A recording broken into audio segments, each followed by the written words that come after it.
another edition of Let's Talk Live. My name is Chisom, and on Let's Talk with Chisom, we usually talk about life-related issues, contemporary issues, but we look at them from a Christian perspective. And we've done a lot of interviews. We've had amazing guests on the program, and it's just so amazing to have, wonderful, majorly women, right? Majorly women, come share their experiences to encourage, everyone listening, and just let us know that whatever issues you're dealing with, whatever, your experience is, on this part of life, someone else has gone through it, and if they could go through it and come out successfully, then you could too. So that's the main reason why we've been having the live sessions where we've had amazing guests come and share their story. So, but for today, it's going to be just me on the program today. Now, if you've been following me, you would know that we have just launched my new book, which is 1 6 plus 1 Lessons from the Eyes of the Storm. Yeah, so this book is a book that just, it's it's like what Let's Talk with Chisom is all about. That's what the book is just trying to do. The book is like a companion for anyone that is going through that phase in their life where they feel overwhelmed, where they feel exhausted, where they feel like, you know, so many challenges are coming up probably at the same time. And this book is just going to literally hold the hand of that person, or hold your hand and just let you know that you're going to be fine. Now, in this book, I shared, some stories and shared some nuggets, and also shared some of my experiences as well. Some of the things I went through, and some of the nuggets the Lord gave me, some of the insights, and some of the scriptures as well that guided me through that phase of my life.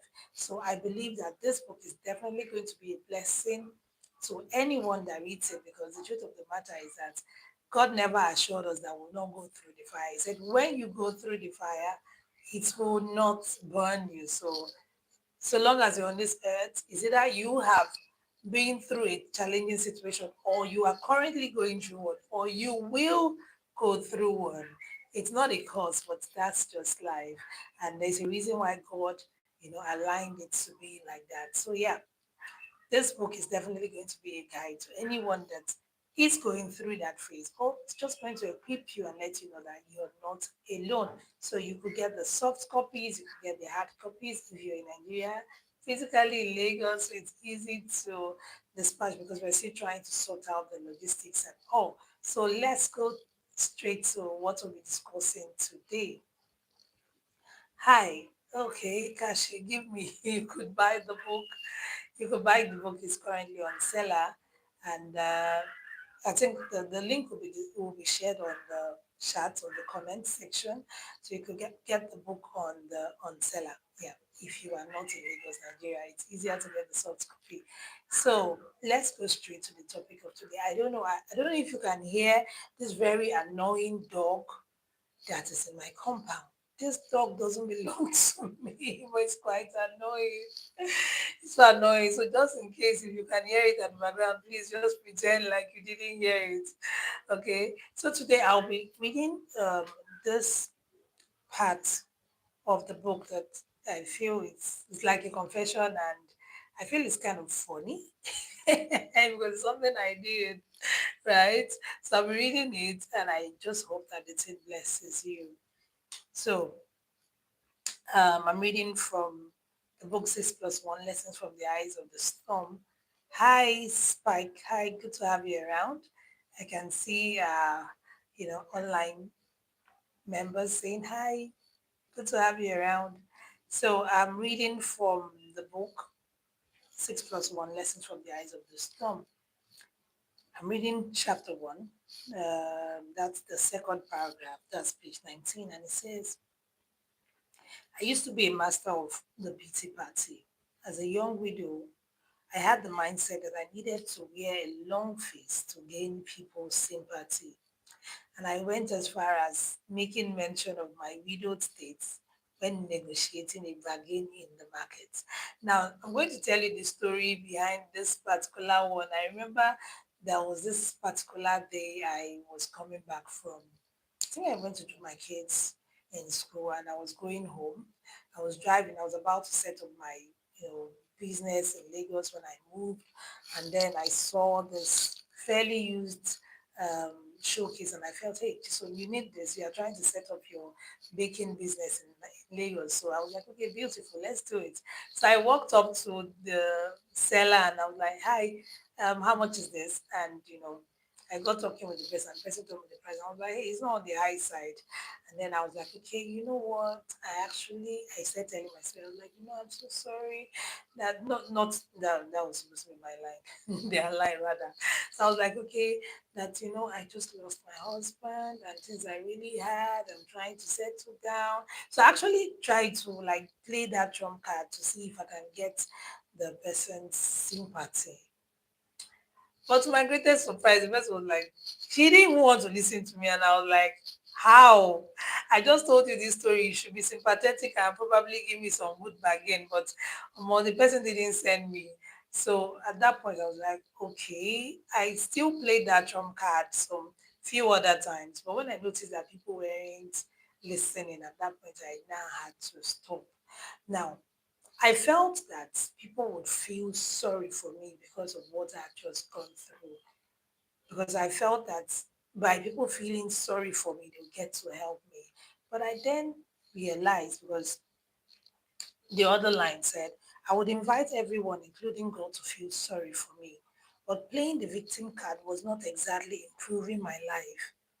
Then God stepped in some wisdom and said, hey, kiddo, your help does not come from sympathy or sad faces. It comes from me, the creator of heavens and the earth. I'm just going to tell us another story. I remember one of my aunties coming in from Canada, and she was like, Chisom, I want to see you come to the house with the kids. And I remember going to her house, and then she gave us a lot of stuff, nice clothes, nice shoes, and they were so nice. And, I was like, wow, this is so nice. Of course, she gave it to us. It was a gift.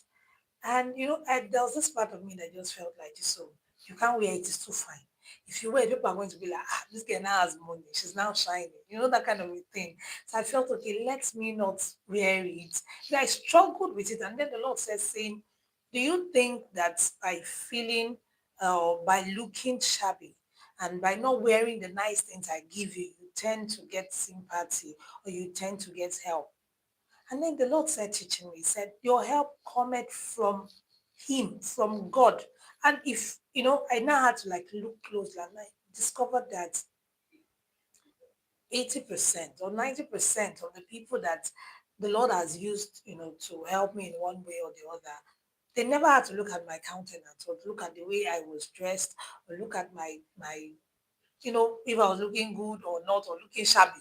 So that they would say, oh, she's looking shabby, let us help her. And when the Lord made that clear to me, it's meant a whole lot. It changed the whole scenario for me. I began to understand that my help does not come from the Lord. This mindset of when I look shabby, people will know that I need help and they'll be willing to help me. That mindset of when I look down and I look downcast, people will know that I need help and they'll be willing to help me. It doesn't work because your help comes from the Lord. Your help comes from the Lord, period. The people that really love you and they really want to help you, they don't need to see a sad countenance to help you. They don't need to see you looking shabby to help you because it takes God for someone else to help you. That's the truth. If anyone chooses to help you, it's because the Lord has laid it in their hearts. And trust me, they didn't do it because they saw you looking shabby. Because the truth of the matter is that, take for instance, for myself, another thing I struggled with was, I just kept feeling like if people see me looking sad, shabby, downcast, and all that, it's going to be it's going to, I don't know, this thing that they will be, I don't know whether it's my mind, it's going to feel like, oh, they'll be happy that I'm looking sad. Not that they want to see me look sad and shabby, but it, I don't know whether it's my mind, but that mindset where you feel like people, when you look fine, you get this looks like, she's looking fine. She's not mourning. She's looking good. She's Probably she has a guy somewhere that's taking care of her. Maybe she's already sleeping around, stuff like that. And that mindset held me down for so long because I kept saying like, okay, let me not let people think, let me not let people now, think that I don't care about my late hobby. Let me not let people feel like I'm not mourning him enough. Let me not let people feel like I don't care about him. I didn't love him. I'm moving on too fast.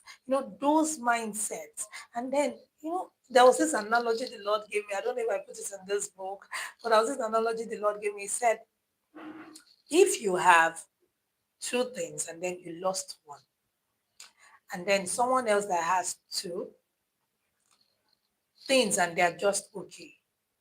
And you, not because the person told you to discard your own, because you feel like if you showcase the one you have, people are going to like misunderstand you. People are going to think that you're looking too good for a widow, or you're looking too good for that phase of your life. People are going to misunderstand you. So because of that, you now take that your one single thing and then throw it away just to impress every other person.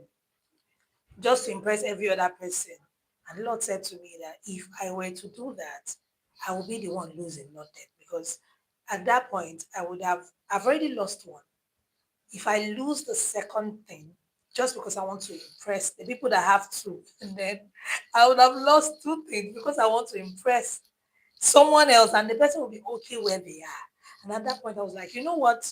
Whether it is my mind, or whether it is the community, or whether it is the society that is looking at me that way, or whether it is me thinking about it that way, whichever one it is, I will be happy.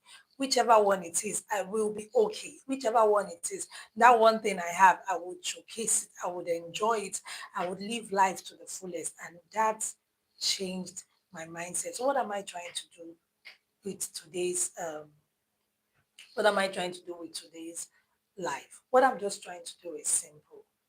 Are you going through that phase in your life where you feel like you're a victim, and you've come to that point where you feel like you have to let everybody know that you are going through this so they can help you? You have to tell the story so that you can get sympathy from people.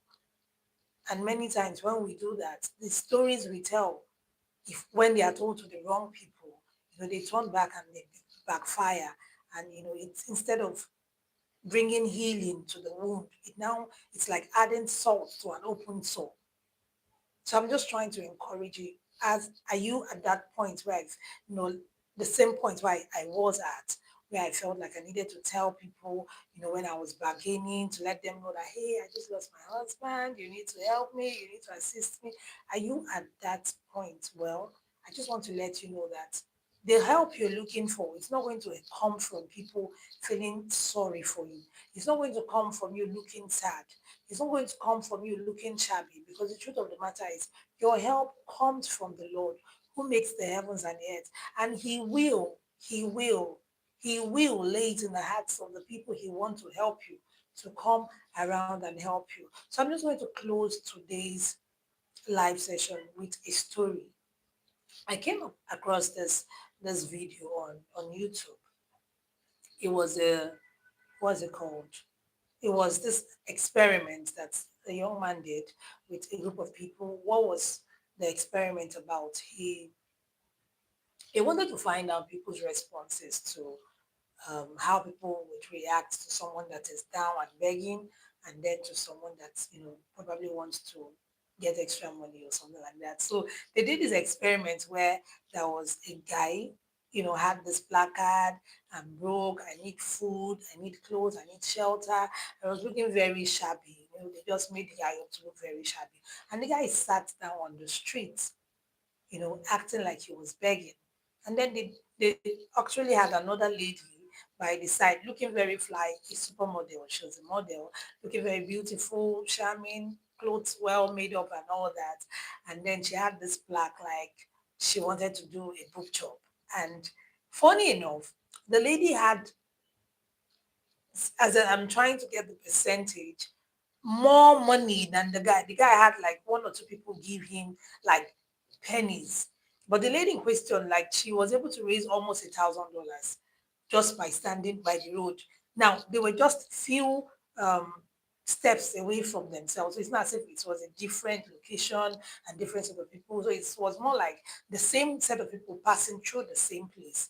But, that social experiment showed that people are not really moved by, you know, this person is looking sad and this person looking helpless. And then, people want to identify with success. People want to identify with beautiful things, interesting things. That is how human beings are wired. So that mindset of if I look sad and shabby, people will help me. Well, it doesn't work. I am a living testimony of that. It doesn't work. So I just want to encourage you. It might be hard going through that phase where you just feel like nobody cares and I'm just here. I didn't see this coming. I didn't prep for this.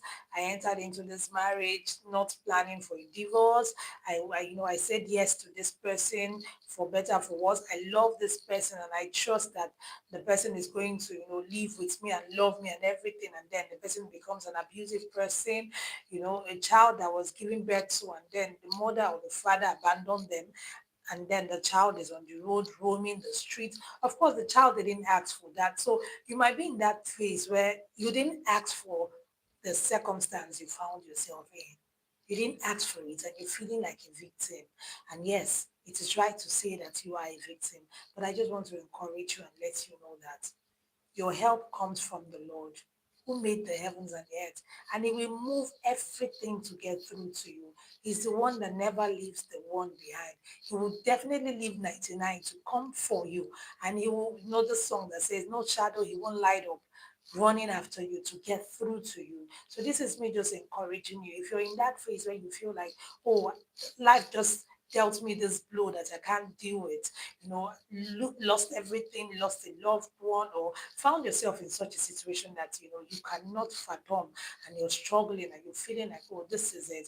I just want to encourage you and let you know that you will do okay. You will do okay. You will do okay. God will never expose you to challenges that you cannot handle. Even though many times we don't even know that we can handle it. Even though many times we think that we are not prepared for it. But God has through one means or the other prepared us for it, just like David. He was never prepared for Goliath, but hey, God had prepared him, while he was taking care of the sheep. So I just want to let you know that this one too will pass. I just want to encourage you and let you know that your help comes from the Lord. So that is in Psalm 121, verse 2. Your help comes from the Lord. I'll just read that verse and then we'll close on that note. It says, your help does not come from sympathy and faces. It comes from me, the creator of heavens and earth. So I just want to encourage you to let you know that your help comes from God. So if you had told people your story, they backstabbed you, they used it against you, you told the wrong people, and it made you feel even worse than you were feeling before you even started the conversation. Probably you shared a very sad phase of your life and people took advantage of it. I just want to let you know that there is light at the end of the tunnel. Just hang in there and the Lord will definitely come true for you. So I just hope that this video has blessed you. We have at Superc 23. So sorry if I'm destroying the name. Said some tips to study hard. Hmm. I don't think that's what we're talking about today. But yeah, yeah, of course, studying hard is very, very important, but that's not what we're talking about today. And I'm trying not to slaughter these names. So you said hi, so I'm saying hello. Thank you so much for joining. So I really, really hope that today's short, live session has been a blessing to you. And I just pray that the Lord helps you to walk through this path. Hold your head high above the waters and you come through. You come through even stronger. You come through. You come through as pure gold in the mighty name of Jesus. Thank you again for watching. And don't forget to drop your likes, your comments, your suggestions on the comment section. And we'll see you next week for another interesting episode of Let's Talk with Chisom, where we will be diving into another part of this very inspiring book. Thank you and God bless you. Do have a lovely night rest.